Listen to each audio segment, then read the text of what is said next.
Hola, buenas tardes. ¿Me podrías decir tu nombre? Jorge Müller Morales. ¿Cuál es tu ocupación? Actualmente soy el consejero emocional de Prepatec Guadalajara y además tengo mi consultorio personal de manera externa. ¿Dónde estudiaste? Estudié la licenciatura en ITESO, la licenciatura en psicología. Mi primera maestría también es en ITESO, la maestría en psicoterapia. Y tengo también una segunda maestría en terapia familiar sistémica por el Instituto de Zapopan. Súper. ¿Te puedo hacer unas preguntas? Sí, claro. ¿Cuáles son los efectos dañinos al desarrollo entonado a la tecnología de los jóvenes de hoy en día? A ver, primero que nada, cuestionaré un poco la pregunta porque la tecnología está aquí y creo que tiene que ver más como el uso, más que la tecnología sea mala per se. Dicho eso, algo que sí se observa a partir de la llegada del internet y esta conectividad tan rápida tiene que ver con una reducción en la tolerancia a la frustración. Es decir, así como el internet las cosas son instantáneas, inmediatas, rápidas, y fáciles de deshacernos de ella, es decir, puedes cerrar una simplemente moviendo un dedo. Eso mismo pasa con nuestras relaciones, ¿no? O sea, queremos que sean cosas instantáneas, rápidas, y cuando llegan momentos de frustración o de incomodidad, nos cuesta más el gestionar eso, porque al final, pues las redes es como un experimento en el cual si algo me molesta, me desconecto y ahí quedó. Digo, hay casos extraordinarios en los que no, pero suele ser eso. Entonces yo lo centraría mucho en la falta de tolerancia a la frustración. Gracias. ¿Crees que los jóvenes están desarrollando una mentalidad individualista? Dependiendo de qué jóvenes. Porque si nos vamos, por ejemplo, a una cultura anglosajona, es decir, Estados Unidos, Inglaterra, Alemania, que no es anglosajón, pero que cumple también con esta mentalidad, sí, o sea, la cultura es individualista y los jóvenes por ende son individualistas. En culturas más de una lógica comunitaria, como lo es China, como lo es Japón, como lo es en general Latinoamérica, estamos en un veremos. Lo que sí es que, por ejemplo, en el caso concreto de México, nuestra mentalidad o nuestra forma de cultura está cambiando de una comunitaria a una individualista. Y si esto está pues trastocándonos porque no es la manera en la que nos solemos desarrollar. De ahí que ser individualista sea malo es otra cuestión, porque tampoco es como que ser parte de una cultura comunitaria sea 100% agradable. O sea, el precio del individualismo es que pierdo la comunidad y pierdo mi red de apoyo. El riesgo del ser comunitario es que pierdo justamente mi individualidad y entonces me pierdo a mí por formar parte del grupo. Nuevamente, dicho todo esto, sí, o sea, lo que sí estamos observando, al menos en el mundo occidental, es una tendencia cada vez a centrarme en el yo y lo que es importante para mí antes de que es importante también para los otros, como comunidad y como una pregunta sana, no como una pregunta de voy a hacer lo que todos hacen porque soy un borrego, no, desde una cuestión de, a ver, soy un ser que vive en una comunidad, que es lo mejor para todos y no solo que es lo mejor para mí. Va. ¿A qué crees que se debe la falta de empatía observada en nuevas generaciones con sus compañeros?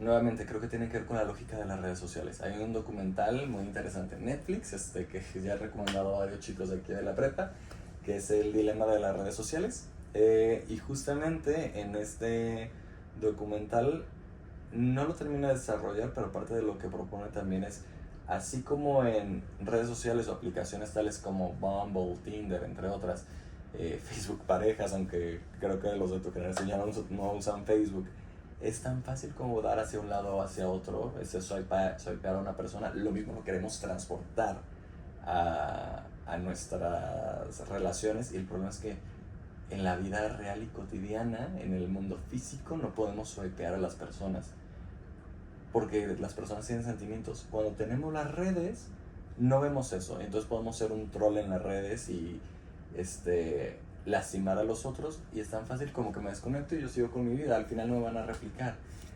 pero en el momento de estar uno a uno con alguien, eso sí afecta. Y de hecho, lo que sí vemos es que cada vez nos cuesta más como sociedad esos diálogos uno a uno, que tal vez a generaciones estilo boomers no les costaban tanto, y tiene que ver con eso, o sea, nos sabemos muy bien cómo dialogar en línea, pero no sabemos cómo hacerlo uno a uno. Por ejemplo, por eso Uber Eats en parte ha tenido tanta, y Rappi y esas plataformas tienen tanto éxito, porque no hay que marcarle el número de la pizza y decirle quiero esa pizza, bla bla bla, que es un meme de que a los millennials en general les da miedo hacer eso. Y tiene que ver con eso, o sea, como esta falta de habilidades para entablar relaciones con los otros. Súper. ¿Crees que si el acceso a la tecnología fuera reducido, mejoraría o empeoraría la situación en futuras generaciones? No creo que eso sea una opción, porque, repito, la tecnología llegó para quedarse, y creo que más que reducir el acceso, porque al final, por ejemplo, piénsalo en tu caso, Andrea, muchas de tus relaciones están mediadas por las redes, ¿no? Por WhatsApp, por Instagram, y actualmente, al menos a un joven de la zona metropolitana de Guadalajara, si le quitamos el acceso a las redes, le estamos cuarteando cierta parte importante de sus relaciones sociales. Entonces creo que más que reducir, a menos de que haya una cuestión de adicción a las redes y tal, que implica otro abordaje, creo que es más bien hacer una cultura sobre cómo es el uso de las redes y de la tecnología. Es decir, para qué sirven, de qué manera nos hace bien utilizarlas y de qué maneras no. Es, por ejemplo, a ver, no deja de ser, a pesar de que ustedes ya nacieron y ya había internet, hay cosas que no tenemos claras. Por ejemplo, ¿es legal o no compartir música de artistas y que nos sale gratis? Que esa era una discusión hace más o menos 20 años. Pero, por ejemplo, la discusión actual que seguimos viendo qué hacer con las redes es: ¿se vale utilizar inteligencia artificial para hacer imágenes de gente famosa o no famosa? ¿Eso es legal o no es legal? ¿En qué nos estamos metiendo? Hacer arte basado en el tipo de arte de un artista, por ejemplo, estudios Ghibli o algo por el estilo, ¿es legal o no es legal? Porque al final pareciera que es un tipo de plagio. Uh-huh. Entonces,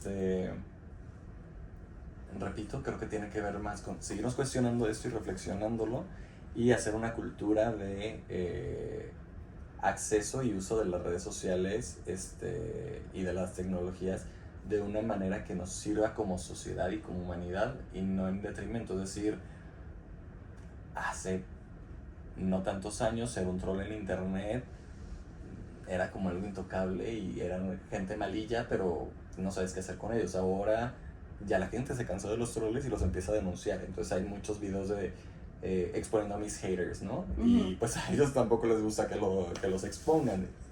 Y son las cosas que sabemos que pasan, pero que no tenemos claro todavía, porque las redes y las tecnologías digitales son todavía muy nuevas. Perfecto, y última pregunta. Uh-huh. ¿Crees que el tratado que reciben los jóvenes de hoy, considerando expresiones como generación de cristal, están impactando negativamente la manera en la cual la generación maneja sus emociones, como la empatía? Claro que sí, porque generación de cristal es peyorativo. O sea, son generación de cristal porque se rompen fácilmente. Cuando otra lectura es que tal vez la generación de cristal simplemente denuncia cosas que las otras generaciones no denunciaban, o no permitan ciertas violencias. Es verdad lo que decía anteriormente, que sí vemos una reducción de la tolerancia a la frustración, y que eso es importante porque la vida adulta es incómoda y frustrante, y es importante como acotar y tratar eso, pero de ahí a decir se rompen fácilmente y cualquier cosa los deshace, y como hacerlos menos por eso, creo que tiene que ver con o sea, afecta negativamente el cómo empatizamos, no solo los que serían la generación de cristal, que serían los Z, ¿no? Y parte de los millennials, sino cómo empatizamos entre generaciones, porque también está esta forma contraria, ¿no? O sea, los generación millennial, los Z contra los boomers, y entonces están estos reclamos, incluso en los ámbitos académicos, ¿no? es que ustedes son los conservadores y tal, cuando tal vez esos conservadores eran los revolucionarios de su tiempo, pero es que hay un punto en el que ya no avanzamos, pues, o sea, ya llegan a los 60 años y ya no quieren seguir pensando en otras cuestiones. Entonces creo que más que decirnos motes es cómo empatizamos y cómo entendemos también las luchas actuales, las pasadas y las de todos, y desde dónde las hacemos, más que decir son una generación de cristal, porque creo que algo que tienen la generación de cristal, entre comillas, es que sí empatizan mucho, o sea, sí sienten mucho. ¿Qué hacen con eso que sienten? ¿Quién sabe? Pero a ver, el querer evadir una interacción incómoda tiene que ver con que me abruma lo que estoy sintiendo, no tanto que no sea necesariamente empático, que esté desconectado y seas como súper egoísta, porque esa es la otra lectura, ¿no? Yo creo que a esto hay que aunarle simplemente el cómo gestionar la incomodidad, que es parte de cualquier vida. O sea, incluso las vidas más acomodadas tienen una dosis de incomodidad. Súper, eso es todo. Muchas gracias por contestar las preguntas. De nada.